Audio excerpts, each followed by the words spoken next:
Emma sat in the busy airport terminal, staring at a boarding pass with tears rolling down her cheeks after 3 long years of studying nursing in Canada. She was finally going home to Manchester to see her mum and little brother. But the new flight rules for 2025 had changed everything she had planned. The medical supplies she wanted to bring for the local clinic back home were now banned from flights. The special gifts she had saved money to buy for her family couldn't go on the plane either. Emma felt lost and confused. All her hard work seemed pointless now. She had worked extra shifts at the hospital to buy these things. She had dreamed of this moment for months. Why is everything so difficult? She whispered to herself, watching other passengers who looked just as frustrated as she felt. Some people were arguing with airport staff. Others were crying like her. Everyone seemed angry or sad about something. An announcement came over the speaker in a cold, official voice. All passengers on flight 247 to Manchester. Your departure has been delayed by 4 hours due to new security checks. Please remain in the terminal area. Emma put her head in her hands and cried harder. She just wanted to go home. She just wanted to hug her mum and tell her brother all about her adventures in Canada. She wanted to show them the photos she had taken and the souvenirs she had bought. But now, even that simple wish seemed impossible. The airport felt cold and unwelcoming. Bright lights buzzed overhead. People rushed past her without looking. Security guards walked around with serious faces. Emma had never felt so alone in her life. She wondered if leaving home to study had been a mistake. Maybe she should have stayed in Manchester where things were simple and familiar. Emma thought about her little brother Charlie, who was only 12 years old. He had been so excited about her coming home. He had written her letters every week, asking when she would return. Her mum worked 2 jobs to help pay for Emma's education. They had sacrificed so much for her dreams. She looked at the bag beside her feet. Inside were the medical supplies she had carefully chosen for Dr. Roberts at the community clinic. The clinic helped poor families who couldn't afford expensive health care. Emma had wanted to make a difference there. She had wanted to help people who reminded her of her own family. The gifts for her family were in there too. A warm winter coat for her mum, who always gave her own coat to Emma when she was cold. A science book for Charlie, who dreamed of becoming a doctor like his big sister. These weren't expensive things, but they were chosen with love. Emma pulled out her phone and looked at the last message from her mum. Can't wait to see you, love. Charlie has been counting down the days. We're so proud of you, the message made her cry even more. They were proud of her, but she felt like she was failing them. She watched other passengers round her. An old man was sitting alone, looking worried. A young woman was trying to calm down a crying baby. A businessman was shouting into his phone about missing an important meeting. Everyone had their own problems, their own disappointments. Emma thought about the past 3 years in Canada, the long nights studying for exams, the homesickness that made her cry into her pillow, the part-time jobs she worked to pay for her food and books, the cold winters when she couldn't afford a proper coat. She had survived all of that. She had passed all her exams. She had become a qualified nurse. But now, sitting in this cold airport, all of that seemed meaningless. The new flight regulations had appeared just weeks ago.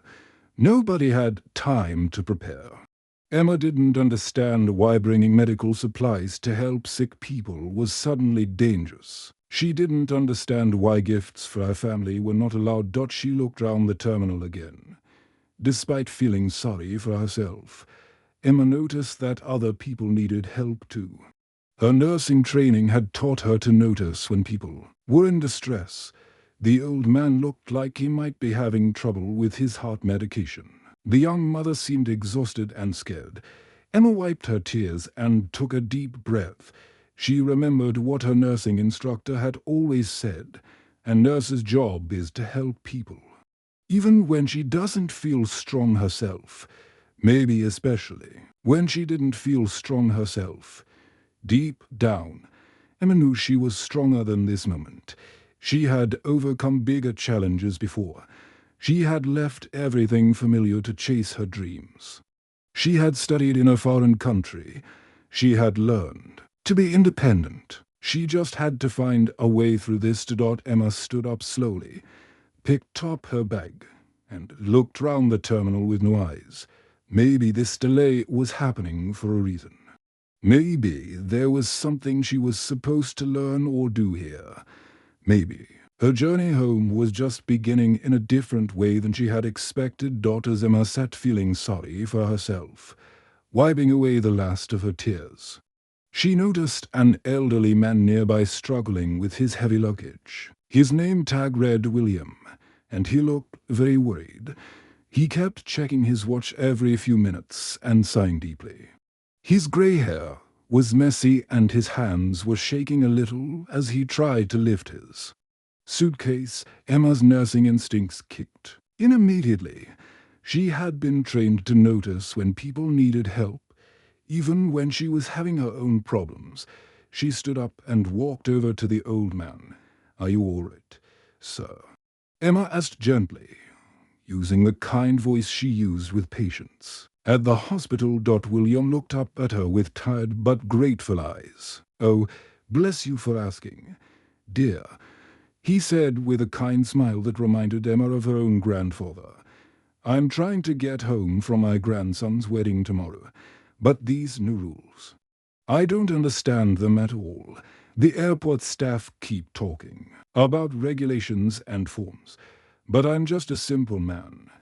I don't know what any of it means." Emma felt her heart warm up for the first time since arriving at the airport. Here was someone who needed her help, and helping others always made her feel better. "What seems to be the problem?" she asked, sitting down in the empty chair next to William. "Well, I take medicine from my heart," William explained, pulling out a small bottle of pills.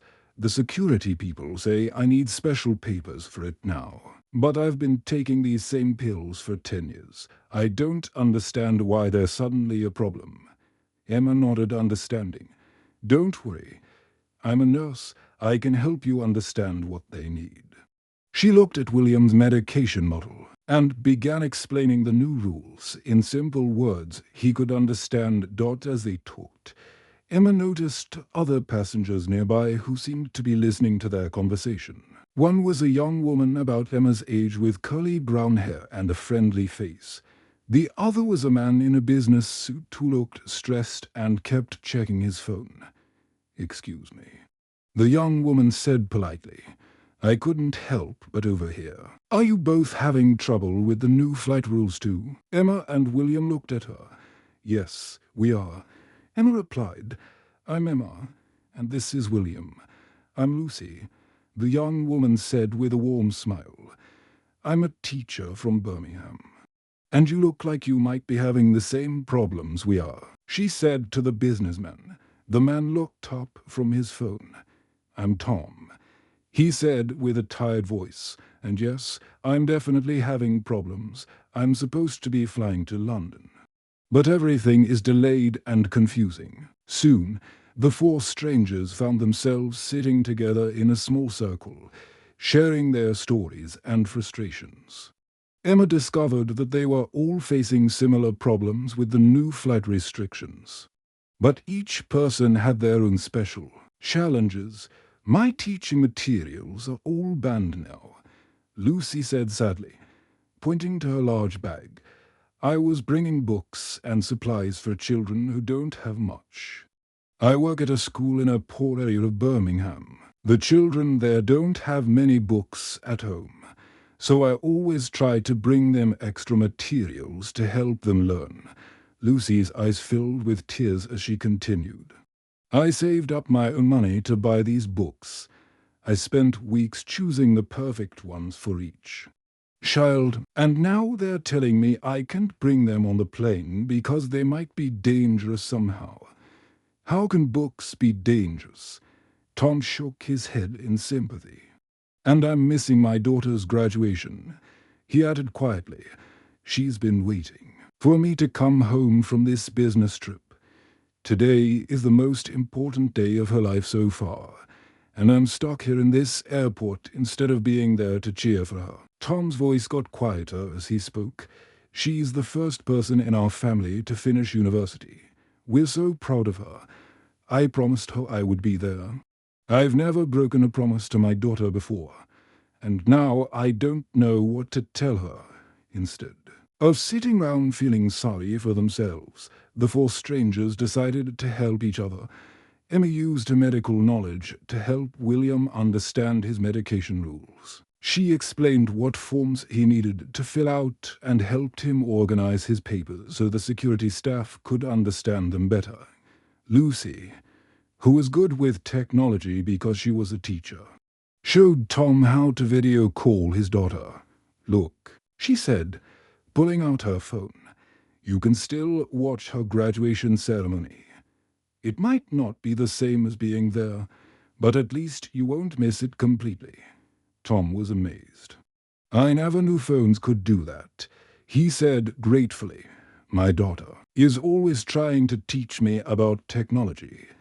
But I never pay attention. I wish I had listened to her more.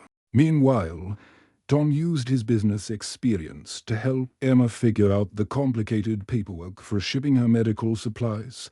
I deal with international shipping all the time, he said. I know people who can help you get those supplies to the clinic safely. For the first time in hours, Emma smiled a real, genuine smile.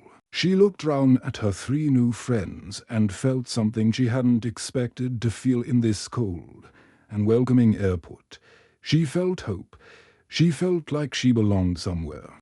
Sometimes the best friendships start in the most unexpected places. Emma and her new friends spent the next few hours learning about the new flight rules together. At first, they were all angry and frustrated. They complained about how unfair everything seemed. They wondered why the government had made these changes without warning people first. But slowly, as they talked to airport staff and read the information pamphlets, they began to understand that these rules were made to keep everyone safe. The airport workers explained that there had been some dangerous incidents on flights recently. People had tried to bring harmful things on planes by hiding them inside ordinary items like books, medical supplies, and gifts. The new rules were meant to stop these dangerous people from hurting innocent passengers. I never thought about it that way, Emma said quietly. I was so focused on my own problems that I didn't think about why these rules exist. William nodded his grey head. My grandson is a police officer. He always tells me that sometimes we have to accept small inconveniences to keep everyone safe. I suppose he's right. As the afternoon went on, something wonderful started to happen. Instead of staying upset about what they couldn't do, the four friends began thinking about what they could do instead. Lucy was the first to have a bright idea. You know what? She said thoughtfully, looking at her bag full of band teaching materials. Maybe I can put all my teaching materials online. Then children all over the world can use them, not just the ones in my classroom in Birmingham. Her eyes lit up with excitement as she continued. I could take pictures of all the books and activities I brought. I could record myself reading stories. I could make videos of science experiments. Children in Africa, Asia, America, they could all learn from the same materials. That's so much better than just helping 20 children in my classroom. William smiled at Lucy's enthusiasm. My grandson told me about video calls. He's always trying to get me to use his computer to talk to him. Maybe I can still be part of his wedding. Even if I'm a bit late, I could watch the ceremony on his phone or computer. I could even give a speech to all the guests from here in the airport. William pulled out a small notebook and started writing down ideas. I could ask my grandson to set up the video call so all our relatives can see me. Maybe some of them who live far away and couldn't come to the wedding could join the call too. We could have a bigger celebration than we originally planned. Tom was busy on his phone. And suddenly his face broke into a huge smile. "I'm watching my daughter's graduation right now," he announced to his friends. "She's walking across the stage. Look, there she is in the blue cap and gown." Tom held up his phone so Emma, Lucy, and William could see the live video of his daughter receiving her diploma. They all cheered and clapped as if they were right there in the graduation ceremony. "I wouldn't have seen this if I was on the plane," Tom said with tears of joy in his eyes. "I would have been somewhere over the ocean, missing this perfect moment. But now I'm watching it happen live, and I can even record it to watch again later." Tom immediately called his daughter after the ceremony. "Congratulations, sweetheart. I saw everything. I'm so proud of you." His daughter was surprised and happy that her father had found a way to be part of her special day. Even from thousands of miles away, Emma felt inspired by her friend's positive attitude. She realized that maybe she could ship her medical supplies safely to the clinic. Maybe there were better ways to help people than she had originally thought. She started making phone calls to shipping companies and medical organizations. "I found a company that specializes in shipping medical supplies internationally," Emma told her friends excitedly. "They can get my supplies to the clinic faster. Then I could carry them myself, and they'll make sure everything arrives safely and legally." But Emma didn't stop there. "I have an idea," she said, her voice full of excitement. "What if we create a website to help other travelers understand these new rules? We could share tips and support each other. We could help people find alternatives when they can't bring things on planes." Emma's mind was racing with possibilities. Lucy could share her teaching resources online. Tom could help people understand international business travel. William could give advice about traveling with medical needs, and I could help with health and safety information. The four friends looked at each other and smiled. What started as the worst day ever was turning into something beautiful. They were learning that sometimes, when one door closes, a window opens somewhere else, said William wisely. "Maybe we needed this delay. Maybe we were meant to meet each other and help each other grow," Lucy nodded. "I feel like I'm going to help more children now than I ever could have before," Tom agreed. "And I'm going to learn more about technology so I can stay connected with my daughter better." Emma felt her heart fill with hope. We're going to turn this bad day into something good for lots of people. They were learning that sometimes the best solutions come from the biggest problems. As the hours passed in the busy airport terminal, Emma's small group of friends grew bigger and bigger. Other stranded passengers noticed their helpful conversations and friendly faces. Slowly, one by one, they began to join the circle of support that Emma, William, Lucy, and Tom had created. The first person to join them was James from Scotland. He was a tall man with red hair and kind eyes who had been sitting alone looking very worried. He overheard Emma helping William with his medication papers and approached them carefully. "Excuse me," James said in his Scottish accent. "I couldn't help but notice you helping each other. I'm having some trouble too, and I don't know what to do." Emma smiled warmly at him. "Please, sit down with us. What's your problem?" James sat down and pulled out a small wrapped package. "I'm carrying gifts from my sick mother back home in Edinburgh. She's been in the hospital for 2 months now. And I wanted to bring her some special things to cheer her up. But the security people say I can't bring them on the plane." James's voice became sad as he continued. My mother raised me all by herself after my father died. She worked 2 jobs to pay for my education. Now she's sick, and I just want to do something nice for her. But I can't even do that right. Lucy immediately understood his pain. We've all been having similar problems, she said gently. But we're finding new ways to solve them. Maybe we can help you find a way to get those gifts to your mother. Soon after James joined them, a young woman named Mary from Wales approached their group. She was holding a baby carrier and looked exhausted and scared. Her eyes were red from crying, and she kept checking her phone nervously. I'm sorry to bother you, Mary said quietly, but I heard you talking about flight delays. I'm trying to get home to my newborn baby. I've been away for work for 3 days. And this is the longest I've ever been away from him. Mary's voice broke as she continued. He's only 6 weeks old, and I'm still nursing him. My husband is taking care of him, but the baby keeps crying because he wants his mother. I just want to get home to my little boy. William immediately stood up and offered Mary his chair. Please, dear, sit down. You look tired. We are all in this together, and we'll help you figure out how to get home to your baby together. The growing group created a real support network right there in the airport terminal. Emma used her medical knowledge to help people understand the new health and safety restrictions. She explained why certain medications needed special forms and how to fill out the paperwork correctly.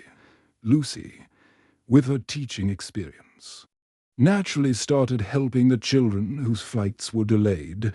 She pulled out coloring books and crayons from her bag and organized games to keep the little ones entertained while their parents dealt with travel problems. Tom shared his business knowledge to help people reschedule important meetings and conferences. He knew about different airlines and travel options that other passengers had never heard of. He helped people make phone calls to their bosses and clients to explain their delays. William, with his years of life experience, told funny stories that made everyone laugh and forget their worries for a while. He had a gift for making people feel better with his gentle humor and wise words. James used his knowledge of technology to help people stay connected with their families back home. Mary learned how to video call her husband so she could see her baby and calm both of them down. The airport staff noticed their group and how they were helping each other. Instead of seeing them as a problem, the staff began helping too. They provided comfortable seating by moving chairs into a circle. They brought free Wi-Fi passwords so people could call their families. They even brought snacks and water for the group. The security team, who had seemed so strict and unfriendly before, took extra time to explain the new rules clearly and kindly. They realized that most passengers weren't trying to cause trouble. They were just confused and scared, said Emma to her friends as she looked round at the growing circle of support. I came here today feeling angry and alone. I thought this was going to be the worst day of my life. But now I feel like I'm part of something bigger, like I'm part of a real family. William patted her shoulder gently with his wrinkled hand. That's the magic of human kindness. Dear, when we help each other, we all become stronger. We all become better people. Emma looked round at all the faces in their group. People from different countries, different ages, different backgrounds, but all connected by their shared experience and willingness to help each other. Emma realized that the delay had given her something she didn't expect, a reminder that good people exist everywhere. She wasn't alone in this world after all. Even in the coldest, most unwelcoming places, human kindness could create warmth and connection. When Emma's flight finally took off, 12 hours later than planned, she wasn't upset anymore. She was excited and full of energy. She had exchanged phone numbers with William, Lucy, Tom, James, Mary, and all the other friends she had made during the long delay. They had promised to stay in touch and help each other in the future. As the plane lifted off the ground, Emma looked up at the small window and smiled. The airport below looked tiny now, but she would never forget the magical day she had spent there. She was going home to Manchester. But she wasn't the same person who had sat crying in the airport that morning. She was stronger, kinder, and more hopeful about life. During the flight, Emma couldn't stop thinking about all the wonderful people she had met. She thought about William's gentle wisdom and his funny stories. She remembered Lucy's creative ideas for helping children learn. She smiled when she thought about Tom watching his daughter's graduation on his phone. She felt grateful for James's technology help and Mary's brave spirit as a new mother. When the plane finally landed in Manchester, Emma felt her heart racing with excitement. She had been away from home for 3 long years, and now she was finally back. As she walked through the airport terminal, she realized that she wasn't nervous anymore. The day's experiences had taught her that she could handle any challenge that came her way. When she finally arrived at the arrivals area, her mom and little brother Charlie were waiting with worried faces. They had been concerned about her long delay and had been waiting at the airport for hours. But when Emma hugged them both tightly, she was full of joy and incredible stories to share. "Oh, Emma, we were so worried about you," her mum said, holding her daughter close. "We didn't understand why your flight was so late. We thought something terrible had happened." Charlie, who was now 15 and much taller than when Emma had left, grinned at his big sister. "We've been waiting here forever. What took you so long?" Emma laughed and hugged them both again. "I have so much to tell you both. This delay was actually the best thing that could have happened to me." As they drove home through the familiar streets of Manchester, Emma told them all about her airport adventure. She explained about the new flight rules and how frustrated she had been at first. Then she told them about meeting William, Lucy, Tom, and all the other wonderful people who had become her friends. "Mum, I learned something important today," Emma said as they stopped at a red light. "Sometimes the worst days can become the best days, if we let them. I thought today was going to be a disaster, but it turned out to be one of the most meaningful days of my life." Her mum smiled at her in the rearview mirror. "You sound different, love. More confident, more grown up." Emma nodded. "I feel different. I feel like I can handle anything." Now, the next week, Emma started her new job at the local clinic in Manchester. Dr. Roberts, the doctor who ran the clinic, was impressed by Emma's positive attitude and her ideas for helping patients. Emma told him about the medical supplies she had planned to bring and how she had learned to ship them safely instead. But Emma didn't stop there. She also launched the support website she had planned with her airport friends. They called it Travelers Helping Travelers, and it quickly became popular with people all over the world who were confused about the new flight rules. Lucy contributed her teaching materials to the website, creating a whole section for educational resources. Tom helped with the business side, making sure the website ran smoothly. William shared his wisdom in a section called Travel Tips from Grandpa William. James created technology tutorials. And Mary wrote about traveling with babies and young children. The website helped thousands of travelers understand the new flight rules and connect with others who could help them. Emma received messages from people all over the world thanking her for creating a place where strangers could become friends and help each other. Months later, Emma received a beautiful wedding invitation in the mail. It was from William's grandson, inviting her to the wedding she had helped William attend virtually. The invitation included a note. "Grandpa William talks about you all the time. He says you're like family to us now." Lucy visited Emma in Manchester to see a school project. She had created an amazing online learning platform that was helping children in dozens of countries. Tom's daughter Sarah got a job at Emma's clinic after finishing her medical degree. The delay that had seemed like a disaster had brought together people who were meant to be lifelong friends.